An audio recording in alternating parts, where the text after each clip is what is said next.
हमारे यहाँ पे उपस्थित हमारे सभी बड़े बुजुर्ग, हमारे परिवार के सभी मातृशक्ति, हमारे युवा साथी, सभी भाई, हमारे बहन, सभी दोस्त हमारे, जिन्होंने इस मुश्किल समय में हमारा साथ नहीं छोड़ा। ये सच है कि चुनाव हमने जब लड़ना शुरू करा था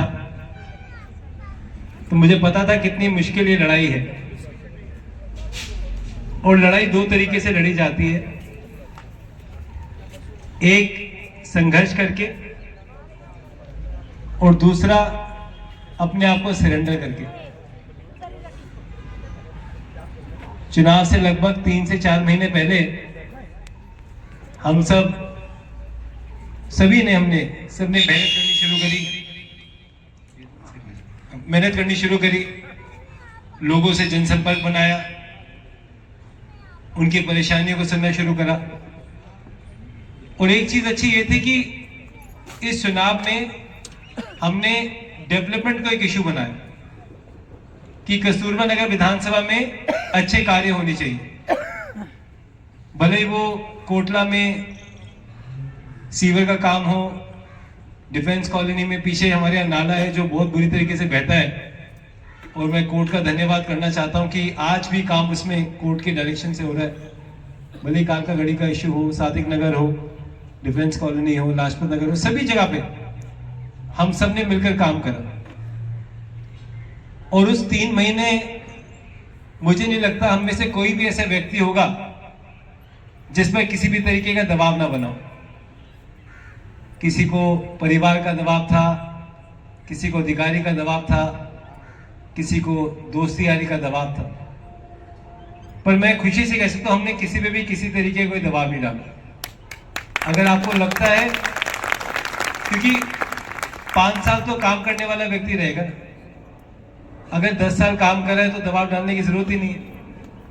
और आज जो इतना बड़ा परिवार हमारे साथ यहाँ खड़ा है, ये दिखलाता है कि आप सबकी मेहनत का और आशीर्वाद का नतीजा है कि जिस जगह हमारी पार्टी के लोगों को 5 से 6 हजार वोट भी नहीं मिल रहे थे, वहां पे दिल्ली में सबसे ज्यादा वोट हमको मिला।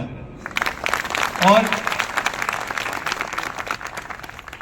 कई पॉलिटिकल पार्टीज ने मुझको अप्रोच करा, मेरे लिए बड़ा आसान था, पर आप सबसे मेरा जो एक परिवार का रिश्ता बना लगभग 10 साल पहले, कहीं से 5 साल पहले, कहीं से 15 साल पहले, कहीं से चुनाव के समय, वो अभिषेक की वजह से बने। मैंने कभी भी किसी पॉलिटिकल आदमी के बारे में नेगेटिव बोलने में बिलीव नहीं करता। मेरे कहने से किसी की छवि ठीक नहीं हो सकती, किसी खराब नहीं हो सकती, परंतु जो पब्लिक का डिसीजन होता, फाइनल डिसीजन होता।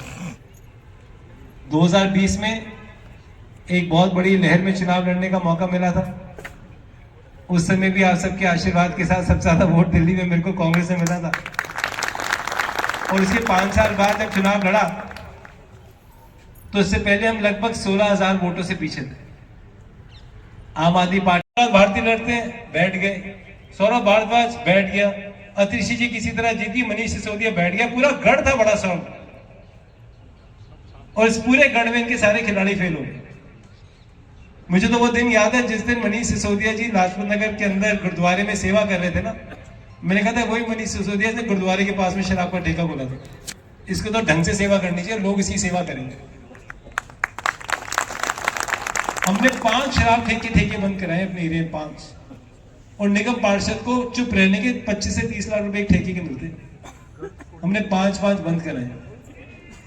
जिसने ठेका बंद कराया वो भी उसके साथ था, और जिसका ठेका बंद हो वो भी उसके साथ था। मैं तो देख के रहा था। एक दोस्त है हमारा सरदार जी, वो कहता जी गुरुद्वारे का ठेका बंद करा दो, हमने बंद करा दिया, और बाद में उसके साथ खड़े होकर घूम रहे। मैं कहता असली का कलयुग आ गया है, ये तो कलयुग ही है। पर ठीक है, वो उनकी सोच है, वो हमारी नहीं है। मैं तो सिर्फ आज आपको धन्यवाद करने के लिए, दिल से आप सबका धन्यवाद है कि आप सबने बहुत बुरे समय में अपना आशीर्वाद मेरे को दिया, और सभी जगह से मिले।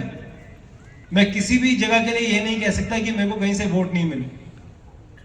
2020 के चुनाव में और 2025 के चुनाव में जमीन आसमान का फर्क था, और उसका कारण केवल आप सब लोग थे। और मैं उन दोस्तों का भी धन्यवाद करना चाहता हूं जिनको प्रशासन की वजह से मेरे साथ लगने में पुलिस ने और प्रशासन ने बहुत तंग करा।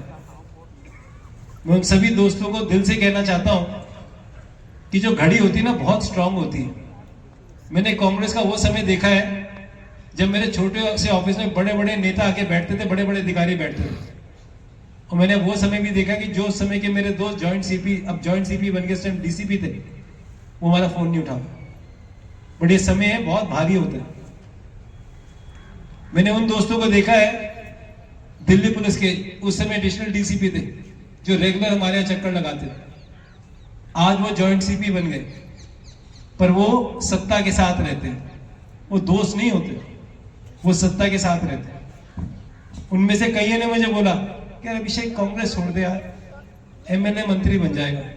मैं तो नहीं छोड़ सकता, क्योंकि बुरे समय में आप सब ने तो मुझे नहीं छोड़ा ना। आप सब भी तो जा सकते थे। आज छोटे से मैसेज में हमारे इतने सारे लोग खड़े, परिवार के लोग खड़े। आप भी तो बीजेपी और झाड़ू में जा सकते थे, आपने भी तो मुझे नहीं छोड़ा। सही कह रहा हूं, गलत कह रहा हूं? आप भी तो छोड़ सकते थे मेरे को। जब आपने मुझे नहीं छोड़ा तो मैं कैसे छोड़ देता? क्योंकि मेरे पास ये है जो किसी के पास नहीं। उनके पास सिंबल है ना, मेरे पास ये परिवार है, और ये सिंबल से तगड़ा है। इसीलिए आप सबका धन्यवाद।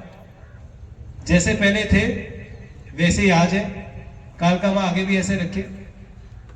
और आपकी परेशानी हम सबकी परेशानी, किसी एक की परेशानी नहीं है। किसी एक की परेशानी, हम सब हजार लोग यहाँ खड़े, हम सबकी परेशानी। और आप सबके साथ खड़े रहेंगे। अब आगे 2.5 साल में निगम के चुनाव हैं। 2.5 साल मेहनत करें और यहां से 3 जनसेवक निकाले जो लोगों की सेवा करेंगे। किसी की कोई परेशानी, हम सबको खड़ा होना जाके। किसी की कोई परेशानी, और किसी को कोई परेशान कर रहा हो तो वहां भी खड़ा होना। भले अमित शाह जी को मना करते, दोस्त हमारे भी हैं और केजरीवाल भी। इसीलिए तो इन हमारे बड़े बड़े लीडर्स को भी, जो जीते उनको भी बहुत बहुत शुभकामनाएं। और इसी उम्मीद के साथ वो आगे सबके काम करेंगे। और जो हमारी भूमिका है वो हम बहुत सक्रिय तरीके से निभाएंगे। ना पहले घर बैठे किस बीट में कितने सफाई कर्मचारी हैं, कितने माली हैं, और कितनी एक्सचेंज की कमीशन है, और कितनी बिल्डिंगों से पैसे जानते हैं, तुमसे अच्छी तरह अभिषेक दत्त जानता है। गलती से भी ऐसे किसी कहने पे गलती मत कर देना कि तुम्हारी नौकरी को प्रॉब्लम हो जाए। शाम को मेरे घर आके शनिवार के दिन कहते अभिषेक जी अपनी तंग करेंगे। मैं भूल के ही मत कर देना। हमारे लोग काम कर रहे हैं, हमारे लोग गलत काम नहीं करते। पर अगर आप किसी को भी तंग करोगे तो मेरे को भी पता है कि कहां खड़े होगे, क्या चिल्लाना है। कहते अभिषेक जी बिल्कुल नहीं करेंगे। मैं भूल के भी मत कर दूं।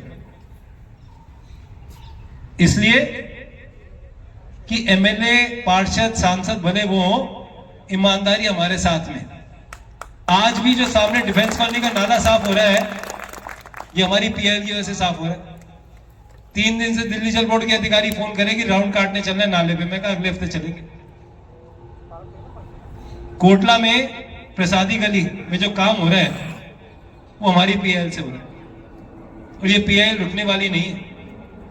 पिछले 1.5 साल से लड़ रहे हैं। आज डिफेंस कॉलोनी के सामने पूरा नाला साफ हो रहा है, इसलिए कोर्ट में हमारा केस चल रहा है। तो ना ये लड़ाई रुकेगी, ना हमारी मेहनत रुकेगी। पर किसी भी अधिकारी आपको किसी भी तरीके की परेशानी करता है, आप मुझे बताइएगा, उसकी जिम्मेदारी मेरी है। भले उस अधिकारी को एंटी करप्शन में भेजना हो या उसके घर में वापस तबादला कराना। इतनी हिम्मत हम रखते हैं। अपना काम करें, हमें कोई प्रॉब्लम नहीं। अच्छे काम करें, इलाके में अच्छे काम हो, लोगों की परेशानियां दूर हो, उस सब में साथ में। परंतु किसी को भी व्यक्ति विशेष तरीके से कोई तंग ना करे। चुनाव में जो तंग करना था कर लिया, हमारी मजबूरी थी कि हम चुनाव लड़ रहे थे। और चुनाव में जितना भी समय हमारा फालतू का कटता, हमारे चुनाव को खराब करता था। अब कोई चुनाव नहीं और ना मेरा चुनाव से घट सकता। आप सब लोग यहाँ बैठे, मैं दावे से कह रहा हूं 3 निगम पार्षद, तीनों की तीनों जिता के देखेंगे। मेरे परिवार से कोई नहीं लड़ेगा, परंतु जो लड़ेगा वो मेरे परिवार का सदस्य होगा। और मैं आपको दावे से कह रहा हूं, कस्तूरबा नगर विधानसभा के तीनों पार्षद हम अपने बना के इस बार भेजेंगे। पर लड़ेगा वो जो हिम्मत रखेगा। चुनाव से 3 दिन पहले आ जाएगा कि मुझे चुनाव लड़ना है, सब बिल्कुल भी चुनाव नहीं लड़ पाएंगे। ठीक है ना चाची? जो मेहनत करेगा, सबको जोड़ेगा, सबके घर जाएगा और अभी से मेहनत करेगा, वो चुनाव लड़ेगा। और आप सभी डिसाइड करोगे।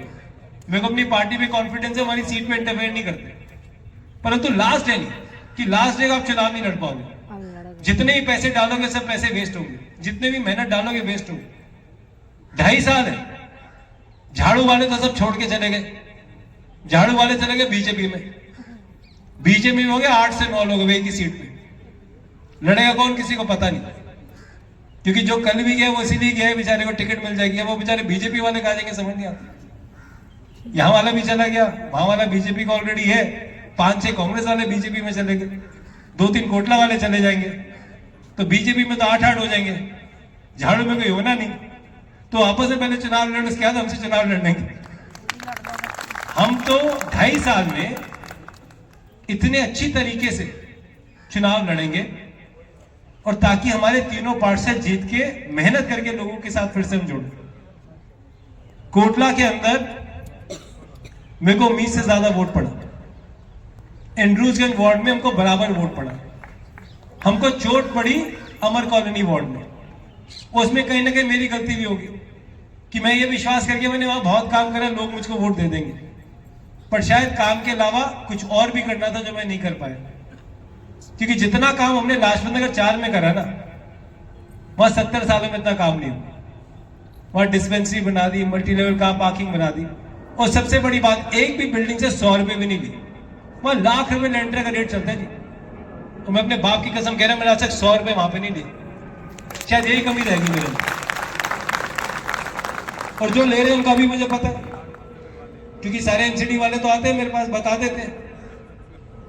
उनको भी ख्याल रखना पड़ेगा कि फोन वोन करना छोड़ दें, यहाँ फोन मैं भी कर सकता हूँ, और मैं तो बिल्डिंग के सामने खड़े के बोल सकता हूँ, मेरा तो कोई इंटरेस्ट है नहीं। क्या तुम भी कैसे बन रही है, ध्यान रखो जरा। किसी भी एक को फोन जाएगा ना, सामने बिल्डिंग के सामने खड़ा हो जाऊंगा जाके, इसे बंद करो, और जो बनवा रहा है उसका ही मुझे पता है। क्योंकि अब 2.5 साल मेहनत करके 3 निगम पार्षद हमने यहां से जता के भेजने, जो आगे जाके लोगों की सेवा करेंगे। पर मेरी सिर्फ एक रिक्वेस्ट है, जो भी चुनाव लड़ना चाहता है ना, सबको साथ जोड़ के रखे, बड़ों को भी, छोटों को भी, लोगों को भी। सुख दुख में जाना शुरू करें, लोगों की परेशानी में खड़ा होना शुरू करें, आवाजों को उठाना शुरू करें, जल बोर्ड में बात करें, नगर निगम में बात करें, एमसीडी में बात करें, पुलिस की परेशानी है पुलिस में बात करें, लोगों के बीच में रहे। अगर वो लोगों के बीच में रहेंगे तो लोग खुद ही जिता के भेजेंगे।